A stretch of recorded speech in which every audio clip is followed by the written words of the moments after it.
অনেক বেশি মানুষের সাথে না মিশে অনেক বেশি গাছ লাগান, দেখবেন চারিপাশটা অনেক সুন্দর হবে। যত বেশি মানুষের সাথে মিশবেন তত বেশি বদনামের শিকার হবেন, এটাই কিন্তু সত্যি। যাই হোক, হ্যালো এভরিওয়ান, আসসালামু আলাইকুম।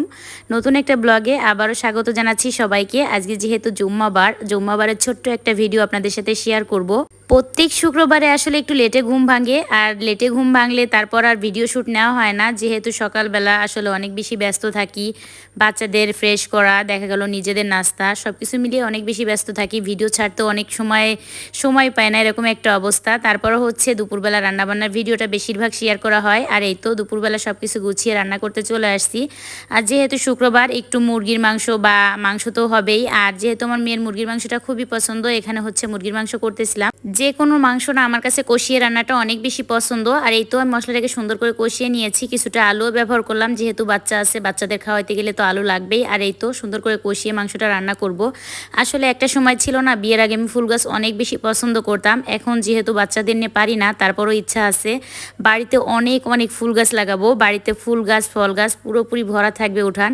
আর আমার বাড়িটা থাকবে অনেক সুন্দর। যাই হোক, আমার বাড়িটা নিয়ে অনেক অনেক পরিকল্পনা আছে। এখন যেহেতু বাচ্চারা ছোট, ওদের নিয়ে আসলে পারি না, তবে সামনে অনেক কিছু করব, সেটা আপনাদের সাথে অবশ্যই শেয়ার করব।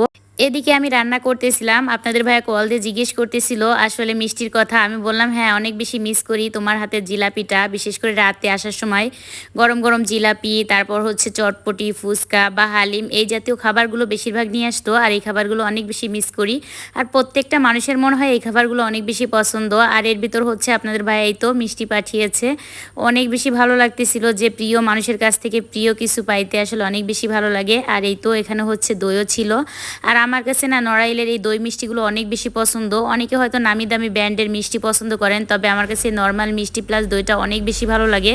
বিয়ের পর থেকে আমি প্রায় 12-13 বছর ঢাকায় ছিলাম। যখনই আমি গ্রামে আসতাম, আমি চেষ্টা করতাম এই মিষ্টি আর দইটা খাওয়ার জন্য। আসলে বাজারে গেলেও দই মিষ্টিটা খেতাম, আর বাজার থেকে আপনার প্রায় কিন্তু বাড়িতে আসলে এই দই মিষ্টিটা নিয়ে আসে। আমার কাছে খুবই পছন্দ। আসলে এই মিষ্টিগুলো না অনেক মজার, আর দইটাও একদম খাঁটি দুধের, আসলে অনেক বেশি ভালো লাগে। যাই হোক, এখানে হচ্ছে আমি কিছুটা শাপলা ভাজিও করতেছিলাম। আর শাপলা ভাজি না বরাবরই আমার কাছে খুবই ভালো লাগে। অনেকে তরকারি রান্না করেন, তরকারিটাও ভালো লাগে, তবে এই বছর তরকারিটা একদমই খাওয়া হয়নি। যেহেতু আমাদের বাড়ির কাছে বিল আছে, বাবু চাচারা প্রায় কিন্তু শাপলা তুলে আনে আর আমাকে কিন্তু দিয়ে যায়। আর এই তো এটা হচ্ছে বাবু চাচি কালকেই বলতেছিল যে শাপলা খাইলে নিয়ে যাস। আসলে অনেক শাপলা, কলমি শাক বিল থেকেই নিয়ে আসে, টাটকা টাটকা। আর এইগুলো খেতে না অনেক বেশি ভালো লাগে। যাই হোক, মাঝে আমি 2টা ফুল গাছ আনছিলাম। আলহামদুলিল্লাহ, ফুল গাছে একবার ফুল শেষ হয়ে আবারও ফুল ধরছে। আর এখানে হচ্ছে দুপুরের ফুল গাছ লাগিয়েছিলাম। এখানে হচ্ছে রক্তগান্ধা ফুল গাছ লাগিয়েছিলাম, এটাকে রক্ত জবা বা রক্তগান্ধা বলে। আর এই তো এটাও অনেক সুন্দর ফুল গাছটা ছড়িয়েছে।